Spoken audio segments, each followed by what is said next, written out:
Assalamualaikum warahmatullahi wabarakatuh.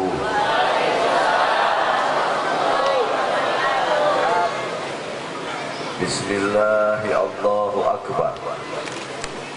Aqulu ala nafsi wa ala dini wa ala ahli wa ala auladi wa ala mali wa ala ashabi wa ala adyanihi wa ala amwalihi alfa'afin.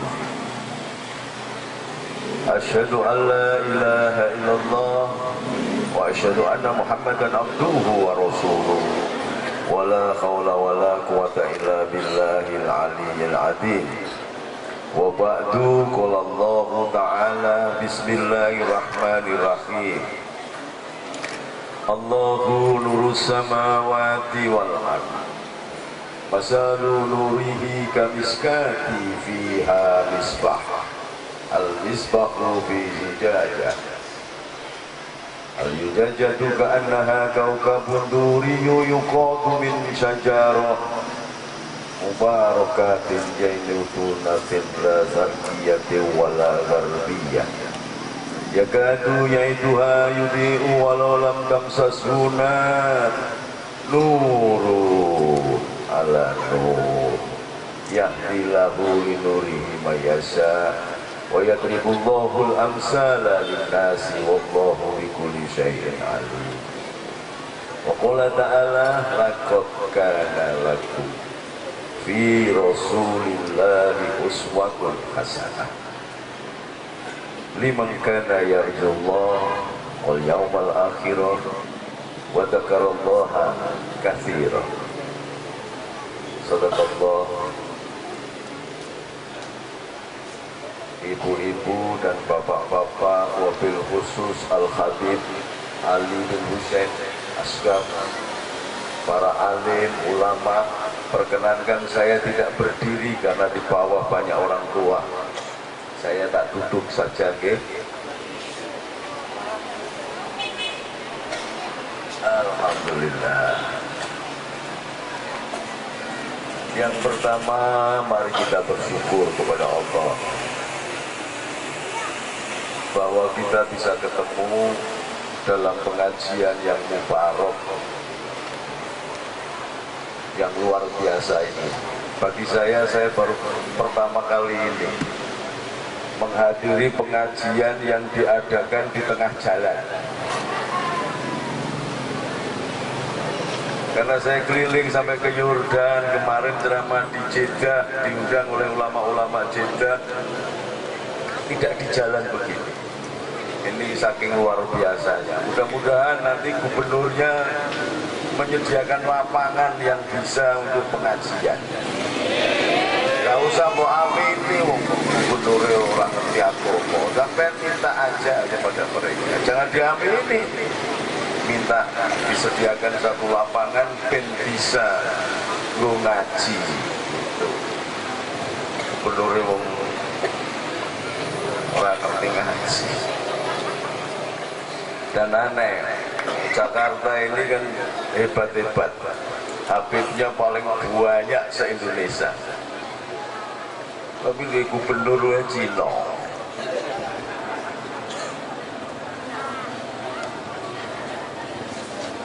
Tapi Cina kayak gubernur, tapi gubernur, tapi Cina, tapi gubernur. Mudah-mudahan lah malam ini kita berdoa karena sawabnya, syafaatnya Nabi, semuanya jadi baik. Selawat dan salam kita unjukaken dumateng junjungan kita Nabiullah Agung akhiri zaman Sayyidina Muhammad sallallahu alaihi wasallam. Allahumma sholli ala Muhammad. Allahumma sholli ala Muhammad. Shollu ala Muhammad. Saya ini kiai desa, jadi disorot lampu kayak gini malah kemeringat. Kipas angin ini soalnya ke sana. Jadi saya lepas saja ya. Tetap ganteng kalau suka baca selawat.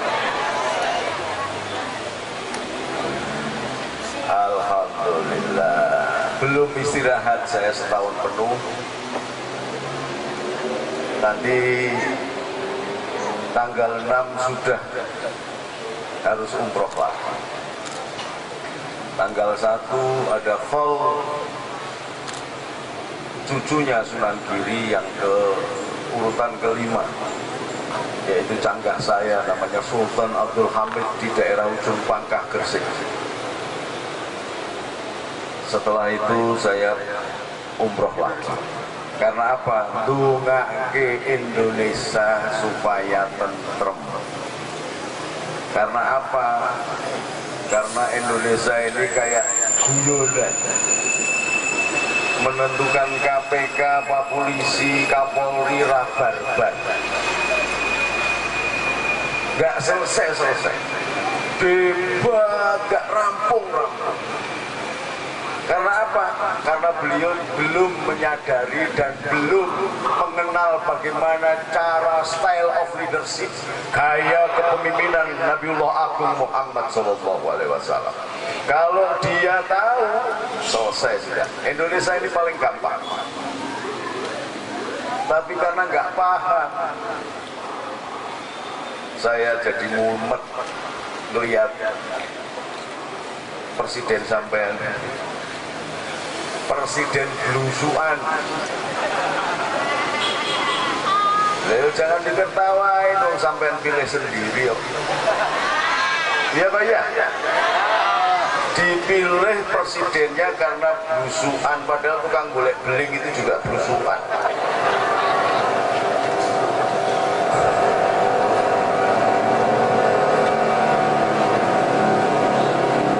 Alhamdulillah. Nah ini harus bater ini. Alhamdulillah. Indonesia ini memang dipimpin sebelum ngaji ini ya. Ini sebelum ngaji saya tak cerita dulu. Dan saya mohon maaf tadi dari pemimpin Masjid As-Suada, saya tidak memberikan tausiah. Karena tausiah itu bahasanya PKS. Saya NU jadi nggak pakai tausiah. Tausiah itu berasal dari akar kata wasiat. Wasiat itu biasanya disampaikan ulama yang hebat kepada santrinya. Saya bukan ulama, kiai juga bukan. Saya mau anak kiai, jadi setengah kiai, setengah bukan. Atau wasiat itu disampaikan kepada orang yang mau mati. Orang mau mati berwasiat, atau orang yang mau mati lah. Makanya umroh itu juga, umroh atau haji itu orang yang siap-siap mati. Makanya dia memberikan wasiat. Nah saya ini kesehatan dijaga, masih sakit, disuruh memberi wasiat. Dompet panitia ini juga saya hormati. Allahumma sholli ala Muhammad.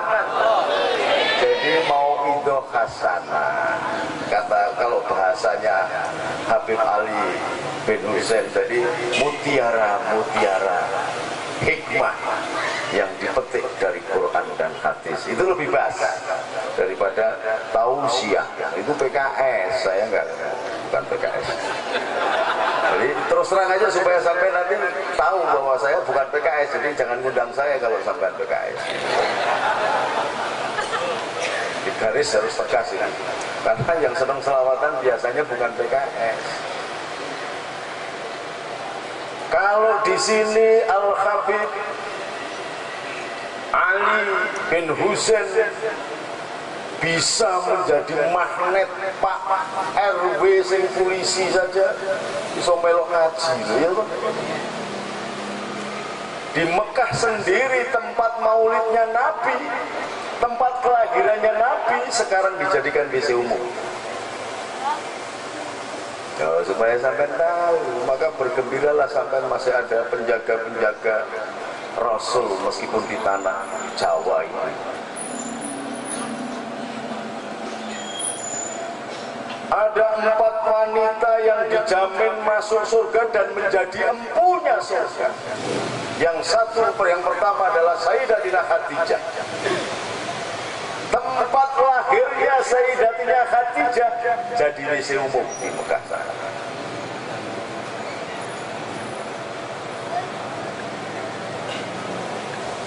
Wanita yang kedua yang menjadi empunya surga adalah Sayyidatina Fatimah, tuan putriku yang bernama Fatimah. Fatimah itu Zahra. Tempat kelahirannya jadi WC umum. Ini harus paham, sampean. Karena apa? Karena setelah pasca kekhalifahan Turki Ottoman itu, lalu muncullah Inggris dan Perancis menggunakan orang-orang Arab yang ada di Mekah dan Riyadh untuk mengakuisisi, mencapok tanah Hejaz yang sekarang bernama Makkah, yang itu namanya dulu Hejaz. Makkah itu berasal dari kata bakah, karena dulu tidak ada pepohonan apapun. Baru menjadi kota setelah cucunya putranya Nabi Ibrahim yang bernama Ismail bersama ibunya tinggal di kota Bakah. Kemudian berkembang bersama dengan suku Jurhum, keturunan Nabi Soleh, kemudian menjadi Bani Hashim, dan kemudian melahirkan Rasulullah Muhammad SAW. Ini setelah menguasai Madinah dan Mekah, dibantailah orang-orang yang suka selawatan begini nih. Maka di Mekah sana nggak ada Habib, sembelih semua. Oh, ini perlu tahu sampean. Kulo nek ana Habib ganteng kulo sampean cintai, sampean dijak salaman. Panitiane aja dilarang nek ana meh salaman mbek Habib. Dalan swarga, bihablillahi jami'a wala tafarruqu. Jangan dulu kok boleh salaman lho, nek Habib ora ketemu rakyat kiai enggak boleh salaman sama rakyat, dan sing nyelametne sapa? Ya, jadi panitia jangan bilang-bilang, jangan. Boro-boro tangan ambune ra enak diambungi wis apik.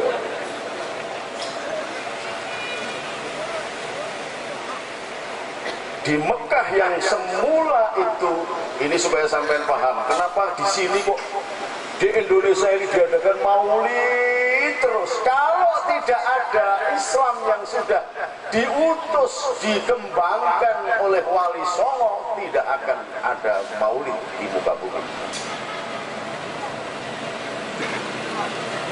Nah, Wali Songo itu siapa? Nanti saya jelaskan supaya sampean ini tahu dulu bahwa setelah mencapok Madinah dan Mekah yang semula dia berkuasa di Riyadh, bekerja sama dengan Perancis dan Inggris. Inggris mbuh agamane ra ngerti, Perancis mbuh agamane ra ngerti, tapi yang jelas Perancis dan Inggris ini pula yang menghancurkan kekhalifahan Turki Ottoman.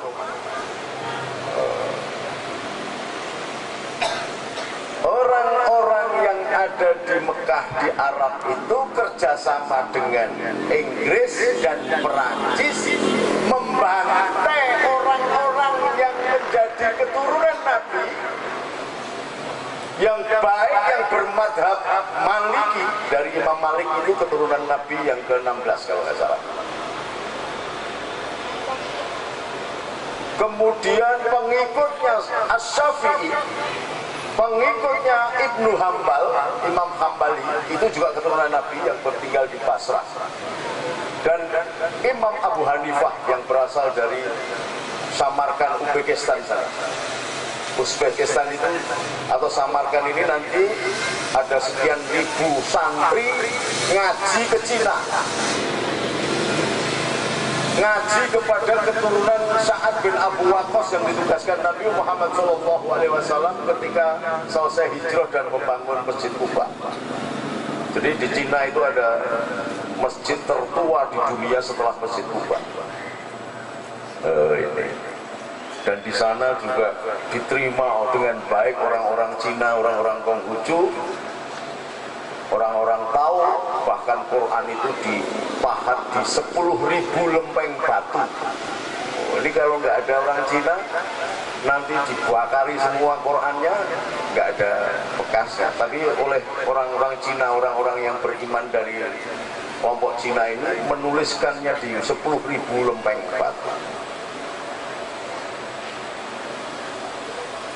Dari sana jugalah yang sekarang ini sudah membuktikan sabda Nabi, utubul ilma walau bi, carilah ilmu meskipun sampai ke negeri Cina. Sekarang ini dari Cina, mulai dari Beijing dibikin kereta api menembus jalur Gurun Gobi, sudah masuk ke Mekah dan Madinah. Kereta api menembus jalur sutra, luar biasa. Tetapi justru kita sekarang ini dibingungkan oleh keadaan. Karena apa? Karena kelompok yang saya ceritakan ini. Allahumma shalli ala Muhammad. Setelah menguasai Hijaz dan Madinah, semua orang Sunni dibantai di Mekah. Yang semula di Ka'bah itu tempatnya khalakoh madhab Syafi'i, Maliki, Hambali atau Hanafi, sekarang tidak boleh. Apalagi sampai kok duduk baca sallallahu ala Muhammad, gak boleh. Saya lewat di depan makam Nabi sambil, karena saking rindunya saya menangis. Gak ngerti saya kalau di Indonesia itu biasa diucapkan, tetapi di sana langsung dipegang, haram, haram, haram. Assalatu wassalamu alaika ya sayyidi ya Rasulullah. Khud cukupan khud biyadi kholat khilati adrikni ya Rasulullah. Enggak boleh, haram, haram, haram. Padahal bagi orang Jawa itu sudah biasa. Karena kalau sini namanya selawat kitab itu, kalau berdoa kita tangannya harus begini kalau baca selawat itu. Karena apa? Memohon dari Allah supaya diberikan langsung dari tangan Rasulullah. Di sana haram. Ini sampai harus paham. Maka berbahagialah gubernur Cina tapi sampai nusa selawatan, mulutan begini berbahagia. Di Mekah sampai balik di sebelah, bener. Ada teman saya, karena kebiasaan di Indonesia, nek orang tua itu yuk dimintain air doa, diwajani selawat gitu, diserahkan untuk diminum supaya sehat badannya. Langsung ditangkap dan dibantai, tidak dihukum, tidak pakai lewat hukum. Gerakan ini yang kemudian menamakan diri sebagai Wahabi. Wahabi ini ulamanya bernama Abdul Wahab. Sebenarnya bukan Abdul Wahab, tapi Muhammad bin Abdul Wahab. Menguasai di Mekah dan tanah Arab. Sementara Ikhwanul Muslimin, supaya sampai paham, ini kan kita ini bingung, Ikhwanul Muslimin, Wahabi, ada lagi apa, kita sampai nggak ngerti. Ini ada berbeda gerakannya. Sementara sendiri di Mesir itu muncul namanya Ikhwanul Muslimin yang menerapkan mono tafsir atas Al-Quran dan mono tafsir atas hadis. Jadi kalau sampean tidak mengikuti tafsirnya, dia di sebelah. Ini yang sudah bahkan melanggar sabdanya Nabi. Nabi itu sudah berpesan kepada seluruh sahabat. Di Mesir itu ada namanya Kristen Koptik. Oleh Nabi dilarang untuk diganggu. Karena apa? Karena Kristen Koptik ini adalah keturunan Isa Al-Masih atau Yesus. Nah, saya bilang Yesus kan goblok. Ini udah paham apa enggak kira-kira? Yesus itu dari kata namanya Isu. Nabi Isa itu namanya Isu, tapi bukan bakso isu, bukan, ini Pak Isu. Bergeser ke bahasa Arab jadi Isa. Tapi sebelum bergeser ke bahasa Arab, langsung dipengaruhi oleh bahasa Romawi dan Yunani ditambah Ius, jadi Yesus. Jadi nggak ada kaitannya dengan Tuhan Yesus, itu nggak ada. Yesus itu bahasa Romawi. Nah, keturunannya itu namanya Kardinal Yakobus. Disesat-sesatkan oleh penguasa Kristen karena agamanya sudah menjadi agama kekuasaan pada saat itu. Lalu minta tolonglah Kardinal Yakobus ini kepada Baginda Rasul Muhammad SAW dan menjadi tawasul bagi kebesaran Islam. Karena apa? Keluarga Nabi Isa sendiri disesat-sesatkan oleh penguasa yang beragama Kristen. Diutuslah Sayyidina Umar, maka menjadi sebab Islam berkembang luar biasa. Karena apa? Dari permohonan dari Kardinal Yakobus inilah Bizantium, Imperium Barat yang menguasai sampai ke Inggris, Perancis, Spanyol, sampai ke Maroko, perbatasan Eropa, semua bisa dikuasai oleh Islam. Lalu Rasulullah mendapatkan hadiah dan diminta untuk melakukan terjalin hubungan yang luar biasa, menyambung kembali darah Abraham, darah Ibrahim. Diberi istri bernama Maria Ketia. Kenapa Ketia? Karena dari Kristen Koptik. Jadi ada salah satu istri Nabi yang bernama Kristen dan memiliki anak namanya Sayyidina Ibrahim yang dimakamkan di kuburan Baqi. Ini tidak boleh diganggu, ada di Mesir itu tidak boleh diganggu. Tapi munculnya Ikhwanul Muslimin diganggu, dibantai semua. Maka muncullah pergerakan yang akhirnya sekarang sampai melihat di setiap TV, kelompok Mursi Ikhwanul Muslimin itu akhirnya dibabat habis. Karena ada kesadaran orang Mesir. Di Indonesia, orang-orang Wahabi, orang-orang Ikhwanul Muslimin banyak, semakin banyak, dan kita tidak belajar di sana. Kita masih membiarkan mereka mengkafir-kafirkan kita. Bahkan yang namanya Maulud Nabi ini namanya bid'ah. Setelah, maka kalau sampai lihat itu TV Insani, Rojak TV, radio MTA, semuanya begitu. Assalamualaikum, ulu bid'atin dolalah, ulu dolalatin final, semuanya begitu.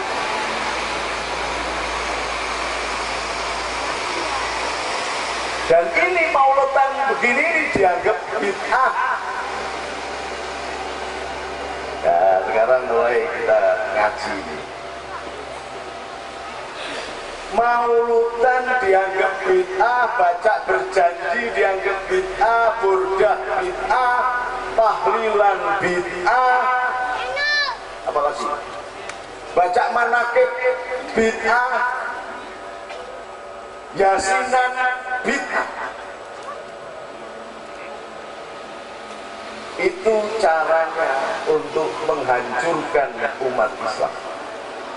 Maka jangan bingung kalau ada Kapolri dan KPK geger itu, nggak usah bingung. Nah, terus bolo siapa? Gus, nggak usah bolo Kapolri, nggak usah bolo KPK. Nah, terus bagaimana? Tonton saja itu dagelannya Jokowi. Lawang Jokowi itu memiliki hak prerogatif. Kalau sudah diusulkan oleh dia sendiri dan disetujui DPR, dilantik atau tidak dilantik sudah menjadi undang-undang. Jadi BG ini dilantik atau tidak dilantik jadi undang-undang. Maka kalau Jokowi tidak melantik berarti Jokowi melanggar undang-undang. Ini kenapa kok dibikin ruwet begini? Karena sesungguhnya untuk mengalihkan isu bahwa kelompok Ikhwanul Muslimin, kelompok Wahabi, dan ada kelompok HTI, saya ceton-cetonan ini ngomong. Hizbut Tahrir. Hizbut Tahrir itu adalah perkawinan antara Ikhwanul Muslimin dan Wahabi. Maka melahirkan satu bentuk gerakan yang sangat berbahaya. Saya sudah keliling Indonesia, kebetulan saya sebagai ketua pendekar pakar Bursa se-Indonesia, dan dulu Banser saya siapkan. Kalau sampai di sini dominan, ada habib-habib banyak, nggak ada yang berani dominan. Tapi di daerah-daerah, wah, Hizbut Tahrir itu adalah perkawinan antara Wahabi dan Ikhwanul Muslimin. Bapak Kiai, mohon maaf. Kita minta kepada guru kita untuk menyampaikan tentang sejarah Nabi Muhammad. Kita minta sekali lagi dengan penuh hormat buat guru kita. Tenang. Duduk. Duduk.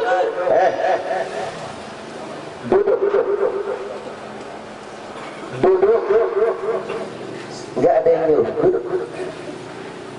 Kita minta kepada Bapak Kiai kita untuk menyampaikan tentang sejarah baginda Nabi Muhammad. Kita minta jangan kritik sana, jangan kritik sini. Lebih baik apa yang lebih manfaat buat umat Nabi dan anak-anak muda, sehingga tidak terusik jiwa-jiwa umat muslimin dan otak-otak umat muslimin yang tidak terubah. Kami berkumpul karena cinta terhadap Sayyidina Muhammad. Buat jamaah FPI,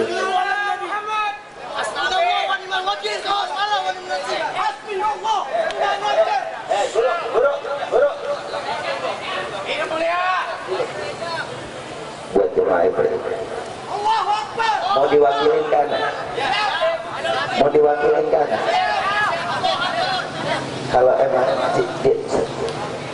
kalau emang dengerin, buat para pemuda, dengerin, buat FPI, jamaah FPI,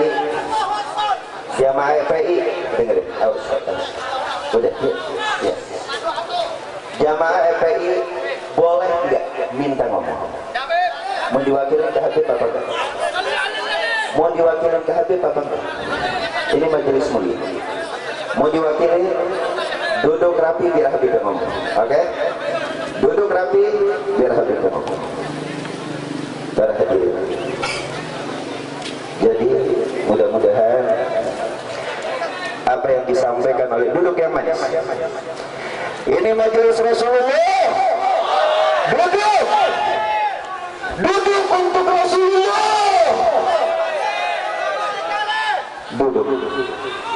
Duduk yang manis.